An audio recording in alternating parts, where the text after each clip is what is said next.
Hello भाई लोग, सभी को नमस्ते। मैं आज जा रही हूँ भगवान का गाना गाने की। जैसे जिस भजन में राम का नाम ना हो उस भजन को गाना ना चाहिए, तो वही मैं गाना आप लोग को सुनाने वाली हूँ। और देखिए कि बच्चे लोग को कैसे रखना चाहिए और किस तरह से कितना भी लड़की प्यारी हो, कितना भी लड़का प्यारा हो, तो उनको संभाल कर रखना चाहिए और सीमा में चलना चाहिए। उनको बहुत ज़्यादा दुलार प्यार करने से भगत जाते हैं। दुलार प्यार कीजिए, ये नहीं कि मत कीजिए, पर इतना मत कीजिए कि वो पूरा हम लोग का नाम खराब कर दें।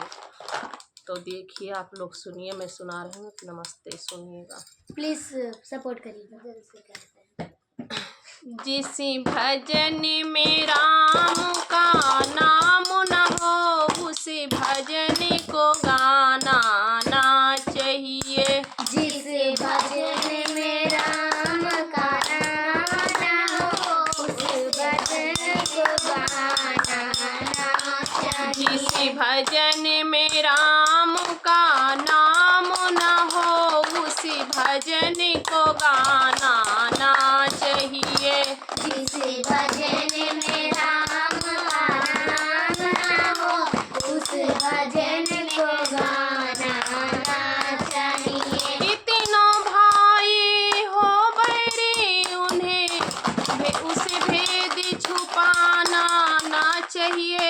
जिस भजन में राम का नाम न हो उस भजन को गाना ना चाहिए।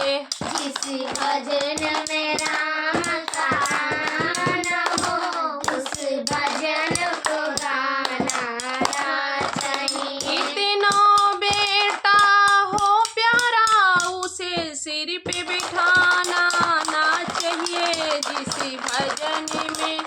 जिस भजन में राम का नाम न हो उस भजन को गाना ना चाहिए। जिस भजन में राम का नाम न हो उस भजन को गाना ना जिस चाहिए। भजन में राम का नाम न हो उस भजन को गाना ना चाहिए। जिस भजन में राम का नाम न हो उस भजन को गाना ना कितनों बेटी हो प्यारी उसे गली घुमाना ना चाहिए। जिस भजन में राम का नाम न हो उस भजन को गाना ना चाहिए। जिस भजन में राम का नाम न हो उस भजन को गाना ना चाहिए। जिस भजन में राम का नाम न हो उस भजन को गाना ना चाहिए। जिस भजन में